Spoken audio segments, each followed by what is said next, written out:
মদ খায় তাদের উদ্দেশ্যে আপনি কি বলবেন? তাদের উদ্দেশ্যে বলবো তারা যেন মদ খাওয়ার সময় বরফ মিশিয়ে খায়। আরে এরা কারা, কোত্থেকে এলো? পাইলট, এই পাইলট, বিমান তামা আমার আগাতে হবে।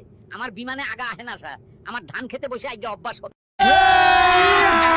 अभी मजा आएगा ना भिड़ो। আজকে দেখতেছেন এই যে তিনজন ব্রিজের উপরে বসে রয়েছে, এরা প্রতিদিন সকালে না খাইয়া এখানে বসে থাকে। আমি এখনই বলবো আপনাদের কি এর লাগিয়া প্রতিদিন সকালে এখানে বসে থাকো কেন?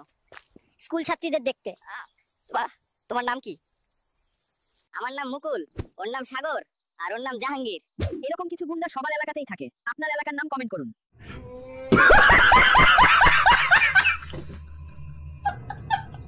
আমাকে আকাশে নিয়ে এসে যে মজা দিচ্ছ সে মজা আমি বিয়ের রাতেও দিতে পারো নাই। সেই জন্যই তো তোমাকে আকাশে নিয়ে আইছি, বুঝছো?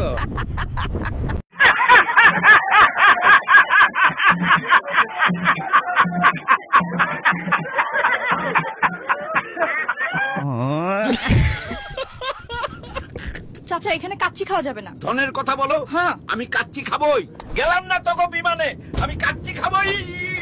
ये गवर्नमेंट अब गवर्नमेंट में कुछ नहीं है यार, बहन चो सारे मिलके हमको पागल করে একটা গরু কিনছি, এখন গরুটারে প্লেনে উঠামু, দেশে নিয়ে যাইতে হইব। তোর দাদি না খায়া বসে রইছে। এটা আমার প্রথমবার যে আমি গরুর সাথে প্লেনে উঠেছি। তোর দাদিমাকে বলিস এয়ারপোর্টে গাড়ি পাঠাতে। Cows are not allowed on the plane. Get off now. গরু নিয়ে বিমানে যেতে দিল না, তাই বিমান থেকে লাভ দিছি। তখন দাদিরে বলিস অনেক মজা লাগতাছে। তখন দাদিও এমন মজা দেয়নি।